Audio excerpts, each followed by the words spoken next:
मानसहरा में सुबह से बारिश का सिलसिला वक्फे से जारी है, जिससे मौसम खुशगवार हो गया है।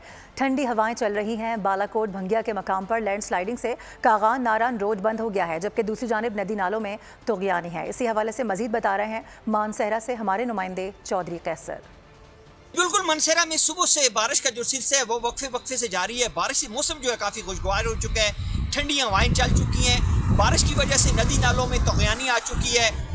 बालाकोट के मुकाम पर, भंगिया के मुकाम पर जो है लैंड स्लाइडिंग से जो है वो रास्ता जो है वो बंद हो चुका है, जिसकी वजह से गाड़ियों की लंबी कतारें जो है वो वहाँ पर लग चुकी हैं। NHA की टीम और KDA की जो टीम है वो रोड खुलाने की कोशिश कर रही है, लेकिन अभी तक रोड जो है वो आज़ाद नहीं हो सका।